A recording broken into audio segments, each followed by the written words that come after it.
Good day, collectors. This is Kevin Drive back with another review, this time of the Hot Wheels McLaren P1, a smashing sports two-door sports coupe.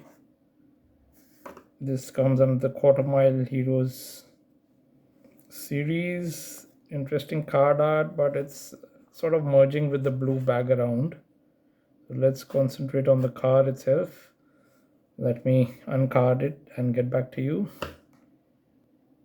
Or rather, let me uncard it on video only. Okay, here we go. Let me zoom a bit. Yep, so that we can concentrate on the car itself. Okay, I like the design. It's fantastic design, and how Hot Wheels has really used material. So you see this part is plastic, which is part of the plastic base, I believe, and the interior, yeah. So it's part of that, so that way they save on metal cost as well, and the design looks unique as well. And this has got butterfly style doors, not gullwing, butterfly style doors. And the only thing that I don't particularly like nowadays is the complete plastic roof, although they have started blackening this part, which makes it a bit realistic. But still, if it had a little bit of metal roof, it would have been great. But still, enough details. There's a sort of air intake scoop over here, and some vent design over here for the engine bay. So decent details, viper details here. Okay, started from the top, so let's go back to the profile looks good, racy. It has got staggered wheels, smaller ones in the front and bigger ones at the rear. But I believe the real car has 20 inches on both front and rear, although the tire size is different. So here Hot Wheels has its own take of having staggered wheels on supercars and muscle cars, which is fine. They have their own style. So we've seen the profile, there's no fuel tank marking, which is fine. Let's move on to the front where the drama is. You got the front air splitter and some plastic piece which is part of the interior, which makes up the bumper and the grille, which is decent detailing. And this metal part is not easy to mold. This is done fairly decently, fairly decent, yeah. And there are the headlight details, without which, like, the McLaren Senna look very bland, so this is there, which is important. And we've got the McLaren logo and two indents over here on the front boot, if you can say, because it is a mid-engine vehicle, so here there's some space to keep some luggage, I believe. So yeah, it's pretty deep, pretty true to the original car. Nicely done. There's some wiper details on the windshield. That's also nice. Only thing missing here is the side view mirrors, which are not easy to execute in these mainline versions. It would have been here on the door and comes out a bit. So because this is meant as a plaything as well for children, should be easy to handle and not snag anywhere or hurt any children. Although this spoiler is also rounded, so it's nicely done, even if it's not true to the scale, but it's nicely done. Okay, let's complete the front first. There's some markings for the side indicator here, or some aerodynamic detail is there, I believe. Yeah, aerodynamic detail. So window line is quite slim, which is true to the vehicle, and there's some quarter glass here and here as well. Okay, top we have already seen. This is supposed to be a spiritual successor to the McLaren F1. Okay, so but McLaren F1 is my favorite, one of my favorite designs from McLaren. Gordon Murray design, chiefly because there's a central seating position like in real Formula One cars.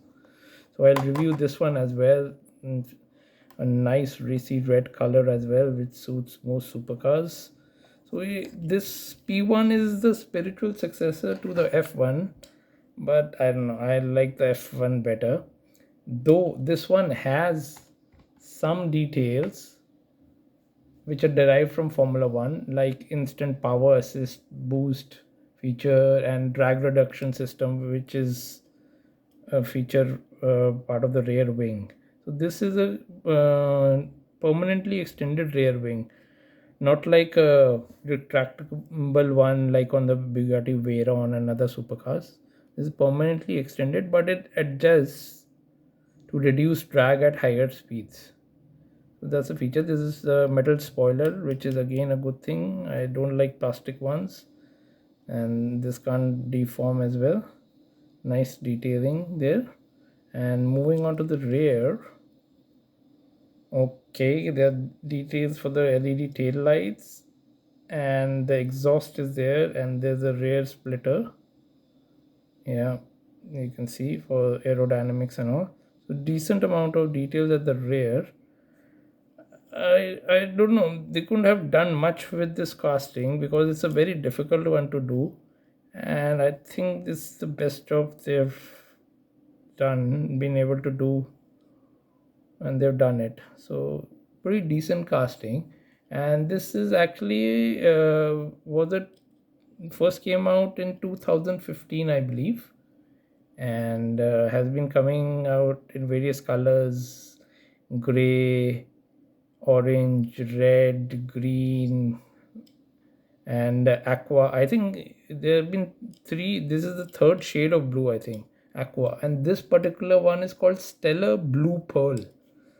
I like blue colors, and this one looks nice as well, because in a darker shade all these details, these contrasting features won't look good.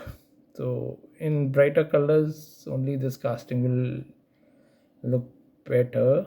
Yeah. And one thing I have to mention, this is a Ryu Osada design. Rest in peace, Ryu. So one of his many fantastic designs.